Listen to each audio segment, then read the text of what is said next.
pas très fort en affaires, disons, moi. C'est plutôt de mon côté, je pense, imaginatif et puis communicateur qui est intéressant chez Unibrou.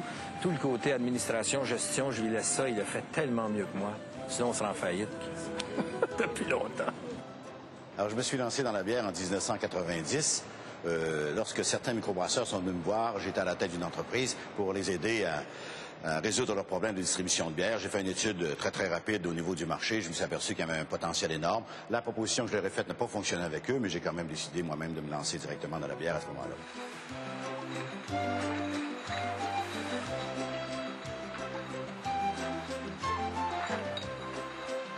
Il y avait un marché en France que nous connaissions, nous le savions, nous nous en doutions, et tant en France qu'aux États-Unis. Le bureau de Paris, comme le bureau aux États-Unis, tous nos bureaux à l'étranger ont différentes missions. Les plus importantes, ce sont celles-ci. C'est d'abord de connaître les particularités de ces marchés-là. Tous les marchés au Canada, les différentes provinces ont des particularités bien à elles, bien sûr, encore plus dans des pays étrangers. Alors, c'était donc la première, de connaître les particularités de ces pays-là. Et ensuite de ça, c'était de se faire connaître nous-mêmes, de le faire connaître notre particularité comme Québécois et la particularité de nos bières, bien sûr. Alors donc, nous faisions mission d'éducation.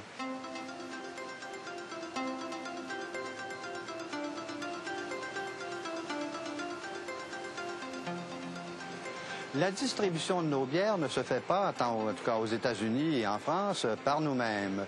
C'est par contrat que nous faisons avec des agents distributeurs professionnels qui sont spécialisés dans les bières de haut de gamme, comme celle d'Unibrou. Pour nous assurer que ce distributeur pouvait être plus rapproché ou plus porté à vendre nos bières que d'autres bières, nous avons institué en quelque sorte, d'abord nous avons ouvert une filiale aux États-Unis et une équipe de vendeurs qui s'occupait de vendre les bières ou d'aider les représentants à vendre nos bières.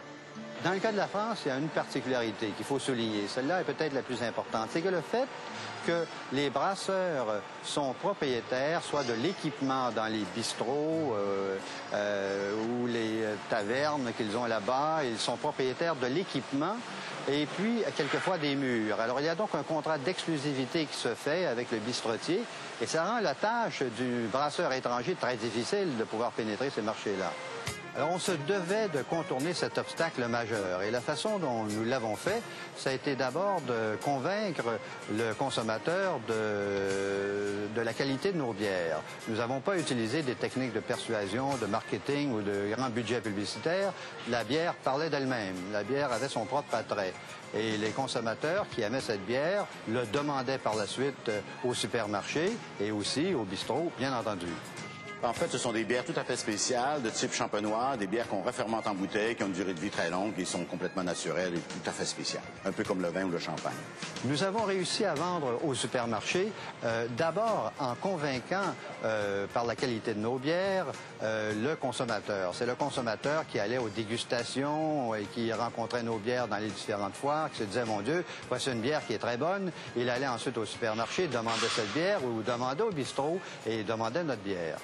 Le profil de notre clientèle, on le connaît très bien. Il y a 66 % de nos clients, et ça, c'est très, très bien pour nous, ils ont moins de 34 ans.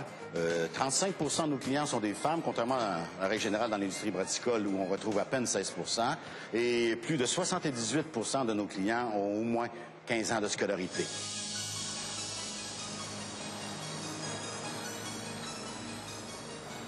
Il n'y avait pas de stratégie de marketing, sauf que c'était celle-là, précisément, la stratégie de marketing. C'était d'abord d'avoir un attrait, que notre bière a tellement d'attrait par sa qualité que le consommateur est attiré par la bière. Nous n'avions pas, encore une fois, de grand budget publicitaire ni d'autres techniques de marketing. Nous ne tentions pas de convaincre ou de persuader. Nous laissions parler la bière, vraiment. Notre façon de mettre en marché notre produit est complètement différente des grosses brasseries, en ce sens que les grosses brasseries utilisent une publicité de masse pour aller chercher les consommateurs qui consomment beaucoup, parce que nous recherchons tout à fait une niche spéciale, donc nous procédons plutôt par dégustation.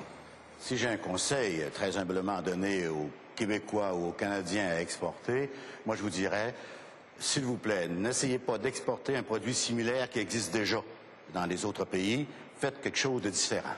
Je pense qu'en étant des artisans et en étant amoureux de la bière, on a fait ce que les gros brasseurs ont perdu de vue, c'est-à-dire faire de la bonne bière. Ils sont très forts en marketing, en publicité, ils ont des campagnes. Chaque bière, ils l'annoncent 25 fois par jour, puis ça coûte des millions. Puis ils sont forts dans les sports, les équipes de hockey, tout ça. Mais faire de la bonne bière, ils ont perdu le but de leur existence première, qui était de faire la meilleure bière au monde, puis c'est nous autres qui la faisons maintenant. Puis à ce temps que j'ai rencontré André Dion, puis je suis devenu brasseur, j'ai plus de problème d'alcool, je n'ai toujours à la maison.